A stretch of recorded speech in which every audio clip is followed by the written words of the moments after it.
A good cook was a big deal. There's been a saying that women's names should appear properly in the newspaper 3 times: when she was born, when she was married, and when she died. And I would argue there's a 4th time that was appropriate for many women, and that's when her recipe appeared in the newspaper. Welcome to Journalism History, a podcast that rips out the pages of your history books to re-examine the stories you thought you knew and the ones you were never told. I'm Terry Finneman, and I research media coverage of women in politics. And I'm Nick Hirshon, and I research the history of New York sports. And I'm Ken Ward, and I research the journalism history of the Great Plains and Rocky Mountains. And together, we are professional media historians guiding you through our own drafts of history. Show transcripts are available at journalism-history.org/podcast. Despite its enormous popularity with the public, food journalism hasn't historically received the same level of respect from newsrooms or from researchers. But it's a fascinating history that has impacted millions of people, and was one of the few areas for women journalists at newspapers for decades. By 1950, there were nearly 600 newspaper food editors across the country, and their work made a significant difference. In this episode, Kim Voss, a University of Central Florida journalism professor, tells us about Jane Nickerson, the New York Times food editor in the 1940s and 1950s, and why her name matters just as much as Julia Child and James Beard. We also take a look more broadly at food journalism in general and why it matters. Kim, welcome to the show. How did you become interested in doing research about food journalism? I've always been interested in soft news, or what's often known as fashion, food, family, and furnishings. And these things were often considered fluff, as if they didn't matter. But clearly they do matter, right? Because they impact our everyday lives, what we eat, what we wear, the people we live with, where we live. These things seem incredibly important, and I know they were important to readers, even if journalism historians didn't always focus on these topics. And that's what led me to food journalism. Tell us why food journalism is an important component of journalism history. Sure. Food journalism has been part of newspapers for going back to the 1880s. These were things, some of the first newspapers in the country had recipes in some of their first issues. And so these things, of course, mattered at a time when we didn't have the internet or TV or social media. To learn how to cook was, of course, important, both from a standpoint of just feeding yourself, but also from a stance of showing off. A good cook was a big deal. There's been a saying that women's names should appear properly in the newspaper 3 times: when she was born, when she was married, and when she died. And I would argue there's a 4th time that was appropriate for many women, and that's when her recipe appeared in the newspaper. Because it did matter. A good cook was something to be proud of. It was one of the few chances that many women went into the public sphere. It was about cooking, and often that was connected back through newspapers. Give us some background on women's pages and newspaper food editors in the mid-1900s. Almost every newspaper in the country had a women's page, from big metro papers to smaller weekly papers. It was really a chance both for advertisers to connect with the readers, but also for a chance for women to work in journalism. They couldn't work anywhere else. Women in journalism at that point in time, really from the early 1900s on, couldn't work in, say, sports or editorial or cover hard news. And that really continued up until World War II. World War II changed a lot, where women could suddenly do different things. They could cover, in many communities, everything for the first time. And then after World War II, women went back to the women's pages. And because of that, the women's pages after World War II changed significantly. Suddenly, they had more news hooks than they may have had in the past because they had seen different things. This 4 Fs I mentioned earlier changed. They were more nuanced. They had more questions being asked. They wanted to know more from their readers. And so the women's pages really changed significantly after World War II. And at that point in time, they really changed the significance of what women's news suddenly became. Today we're talking about a specific article you wrote about Jane Nickerson, a pioneering food journalist who began her job at the New York Times as food editor during World War II. What interested you about her? I had looked at several food editors before Jane Nickerson, the Miami Herald, the Los Angeles Times, the Chicago Tribune. And these were women that were doing significant things that didn't seem to fit what journalism history had told me before about the women's pages or food editors. For a long time, the idea of women's pages were considered to be insignificant. And as I dug into it, no one explained why. You would just read in an article or in a textbook that the women's pages were unimportant. They had fluff, they weren't inclusive, they didn't have real news in these sections. They didn't follow basic news values, but no one really examined it. And so once I looked into it, I found the opposite. It was no different than any of the other part of the newspaper. In fact, the women's pages early on compared themselves to the sports sections. In fact, there were times when both editors would go in together to ask for a raise. That's the kind of parallel that they had. But somehow sports became more significant as the years went on, where the women's pages went away and were unimportant. So as I looked at the food sections, I was amazed to learn how exactly like the rest of the newspaper, the food sections as part of the women's pages were. When I came upon Jane Nickerson, I was shocked because a lot of journalism history is based on the New York Times, really considered a national newspaper. What was it that was different about her that she wasn't part of journalism history? And in fact, at first I wondered if there was something that was different about her section. Maybe she didn't adhere to journalism standards. Did she violate ethical standards? Was it somehow lesser than anything else?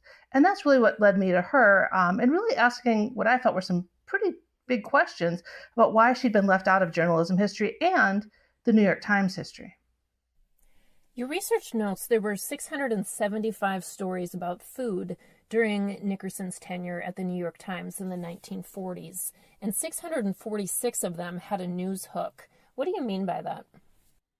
Well, that was actually based on research by Molly O'Neill, who was a New York Times food writer that came up in the 1980s and 90s. In fact, she died last year.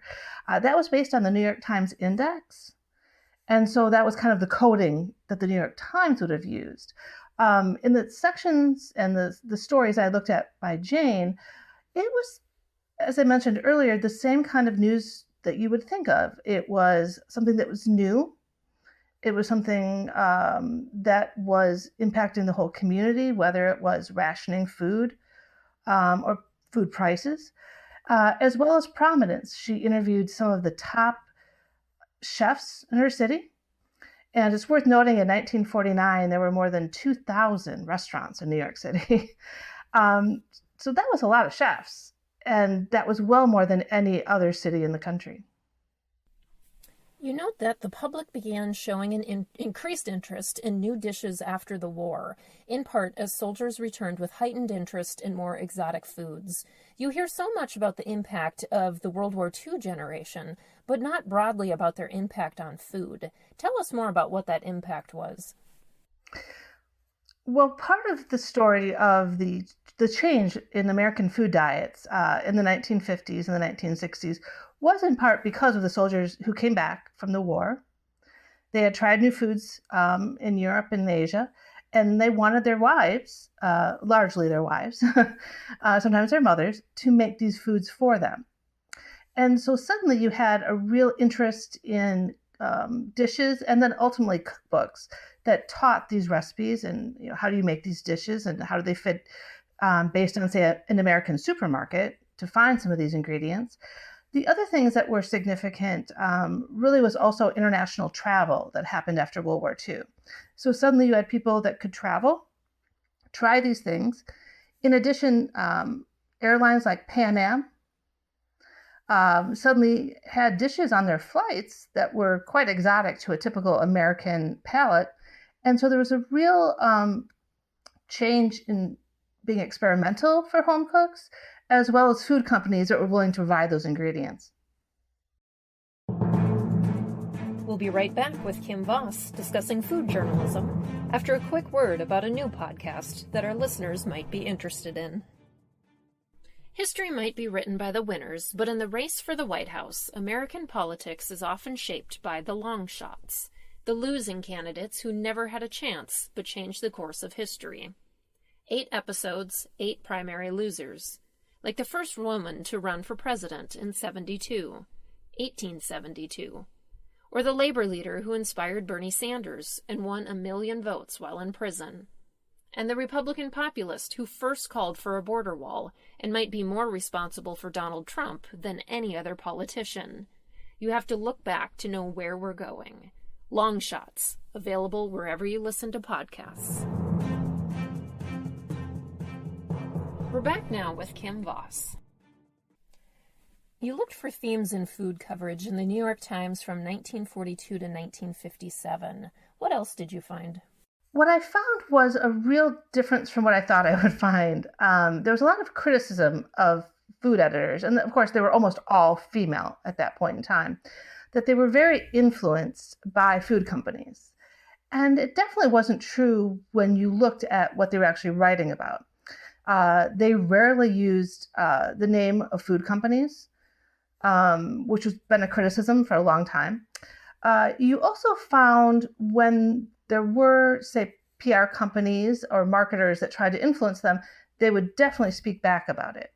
So, for example, there was a food editors meeting where a ketchup company thought it would be a great idea that home cooks would put ketchup on their apple pie. Oh, wow. And instead of simply using that as a story, the food editors wrote about the fact that made no sense. So they didn't simply write what food companies, marketers, PR folks wanted them to. They would critique it and say that didn't make sense. And going back to Jane Nickerson, some folks have said that Jane Nickerson was very influenced by Craig Claiborne, who became the famous food editor after her. And that wasn't true either. Craig, who had been trained in France in his cooking, came back to the US, and when Jane interviewed him, she included in the story his techniques wouldn't make sense for an average American home cook. And there was no way she was being manipulated. She was being honest. She was being a reporter. And a lot of what she and the other food editors did was really explain what was different about what food companies or PR folks wanted them to do versus what they really could do. In fact, many of the food editors mentioned they were so hyper-local, our term now, not their term, was that you would have home cooks listening to radio programs or reading magazines about how to cook, but they couldn't do it themselves, so they would call their local food editor from their newspaper. Yeah, so let's dig into that a little bit more. I thought it was really interesting that in your article you wrote, included at the end of her columns was a phone number so readers could call Nickerson with questions. You know, when you think about it, it is helpful when you're trying new recipes to be able to actually talk to somebody. Do you have any idea, like, how unusual that was or wasn't for her to actually do that, to take these calls? I don't know if she took all the calls herself, but it was very typical nationwide at Metro newspapers to have a phone number at the end. And part of it was, asking about techniques, like you mentioned, how do you do this? How do you do that? But it was also a way of just gathering information. In fact, most Metro newspapers had at least 1 or 2 people on staff who would take phone calls asking for recipes. In other words, you could call and say, how do I make this kind of chocolate chip cookie? And someone would print it out for you and send it to you in the mail. Oh, wow. Yeah, it was a big part of the service of food sections and women's pages. And, right now we can, of course, Google something, right, or look in all sorts of different ways of finding recipes. But there was a point in time that it wasn't that easy. In fact, almost all newspapers had what they called a recipe exchange column, which I think is early social media, in that you could ask, hey, I went to this city, I tried this dish, I don't know how to do it. Does anyone else know? And the food editor would ask other people in the community to contact. And so it really became a back and forth conversation, often between readers and their editor, and sometimes just between readers. Another really interesting little nugget in your article is that Nickerson concluded that while there was no official American meal, steak came close. I just love these little colorful, interesting facts that you have in your article, and can see a whole social media debate today about what the official American meal should be. But give us a little bit of background of how this came up. Well, it really was a question in the 1950s during the Cold War. What made you an American? And so we have kind of right after World War II, this idea of exotic foods. And as the 1950s went on, it was almost the opposite of that. You didn't want to be too different. You wanted to make what your neighbors were making. And so things like making a steak and a potato, that defined you as an American because you weren't making dishes from other places that somehow would make you less of a true American. But it was also a time where food companies and grocery stores were getting together to decide what American dishes were overall. So, for example, at one food meeting in Chicago, the question came up from the South, oh, we've got this German chocolate cake. It's the newest thing. And pretty much every food editor said, oh, yeah, no, we've always been making that. That's a thing now. And so it really was trying to fit in. It was trying to be what what was happening in Milwaukee was happening in Dallas, it was happening in Miami. There was a real question about what made you an American if suddenly you were making the same kind of dishes that you would make abroad. Another little gem in your research is in 1947, she wrote about the increasing popularity of white bread sold in the grocery stores. What did she have to say about that, and why did it matter? The making of bread is pretty significant in food history and in journalism food history. If you look from the 40s and the 50s into the 60s and 70s, people liked to make bread when they were unsure. Bread was very comforting. In fact, we see that today, right? As soon as the pandemic started and there was home cooking again, everyone, including celebrities, wanted to show off their bread. Yeah, that's true. That's true. It's interesting to see that correlation, how long that white bread has played such a big role. You're right. And it comes and goes, I'd say, about every decade or so. Making your own food goes in and out of vogue. And part of that was, of course, convenience. And part of that was balancing out convenience. So working mothers, for example, they couldn't make bread during the week necessarily, but they would make it on the weekends. And so it was a way of showing that you were still kind of paying attention to your family and it still mattered. And this idea of making bread, of course, means you're self-sufficient. And that's happened during times when the economy is bad. Maybe I can't go to the store to buy bread, but if I can make it myself, I'm going to be okay. And so bread goes in and out of vogue throughout the food sections over the decades, as well as bacon. That was the two things that always went in and out of vogue. Really? Yeah, the popularity of bacon and the making of your bread. And again, I think we see that today, right? That being able to do some of these kinds of things that comfort you still matter. And the idea that cooking for yourself has now become a question that we see in the media pretty consistently over the last couple of months during the pandemic. And that was a question that really mattered more so, say, in the late 60s and 70s, when all of a sudden people didn't have necessarily grandma or mother around to help them cook. What did Nickerson do after she left the New York Times in 1957? That's something I think is so important in talking about Jane Nickerson. So Jane, by 1957, was a very big deal at the New York Times. This was a woman who was, again, the first food editor that we know of at the New York Times. She often went to work 7 days a week. She was a woman who went to restaurants to review. She interviewed lots of folks. She talked about new products. And that's something that sometimes doesn't get enough credit, I think, because new products seem like advertising. But these new products, I think, could be paralleled to technology. When we get a new iPhone released and we want to talk about the benefits of that iPhone, we don't just say it's a phone, right? We identify what it is. And so sometimes editors like Jane were criticized by giving a company name, but that's how consumers would know what it is they might be looking for.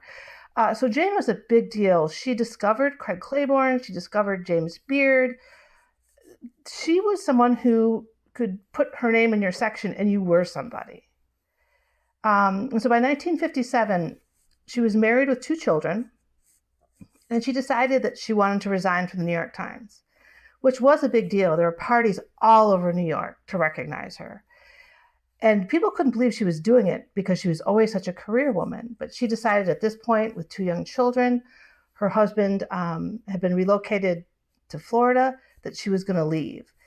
And a lot of folks mentioned that she retired in 1957, and she didn't. She resigned. By 1972, she had a total of 4 children in Lakeland, Florida.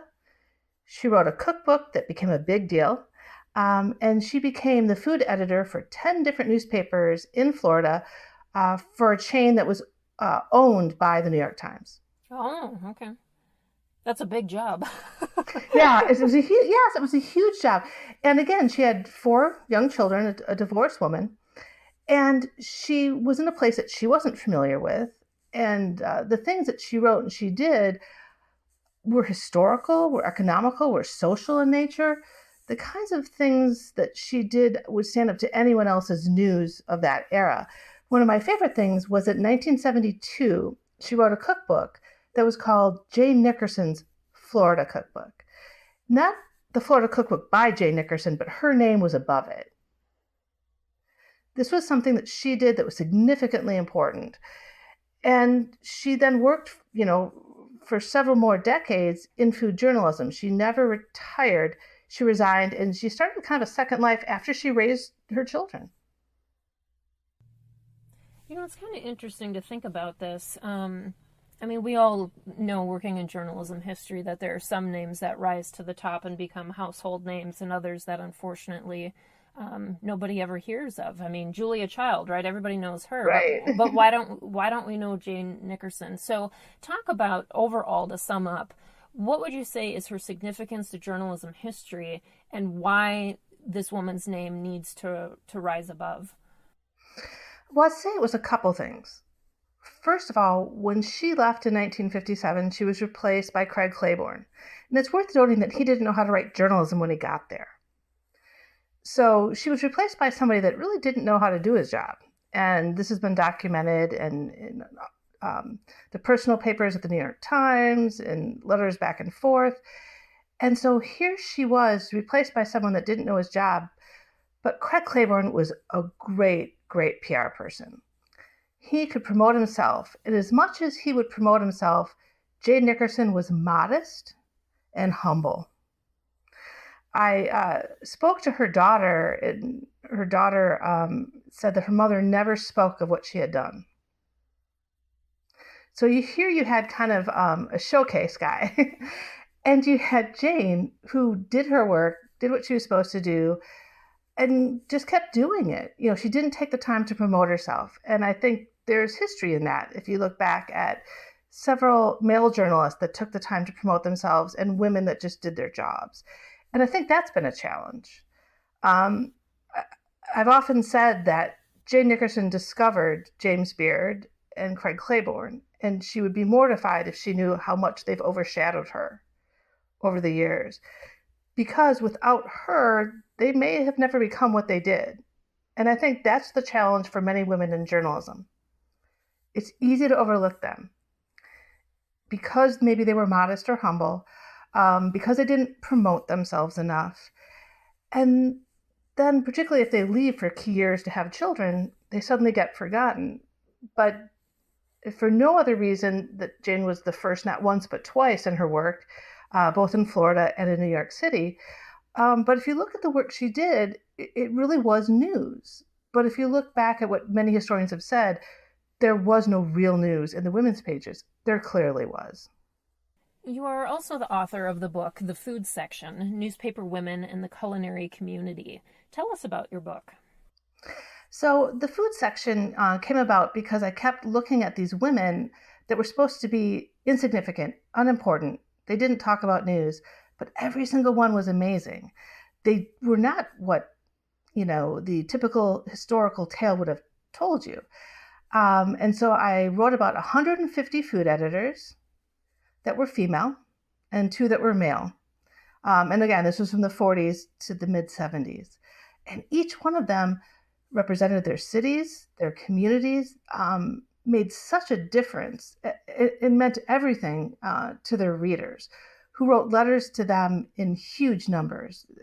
Sometimes it was the only place in a rural community that you would talk to somebody every day. They would call in to the food sections. It mattered so much. And it definitely told me that food history and journalism history wasn't recognizing what these women were doing. After the book came out, I had lots of folks that contacted me about Jane Nickerson. They had even more stories to tell. I thought she was amazing to begin with.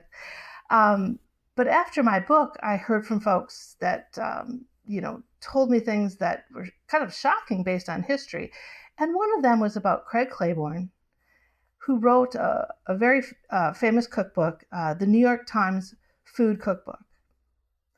Well, it turned out that nearly a third, if not more, of the recipes that were in his cookbook actually were printed in the New York Times under Jane Nickerson. Oh. So it was just a very obvious way that she had been overshadowed that I hadn't looked at before. And I feel like this happens way too often, that women are overshadowed. I think newspapers are kind of ashamed of the women's pages. I've never seen a newspaper's history that claimed that they were important, even though they were. When Jane worked for the New York Times, she had to be on a separate floor. She couldn't be around the male newsroom. Wow. And that was true in every newspaper I looked at. In fact, even tiny papers where they didn't have a separate floor to put the women, they would take bookshelves and stack them up so they didn't have to look at the women in the newsroom. Oh my gosh. And that was at every newspaper that I looked at, women's pages and food sections.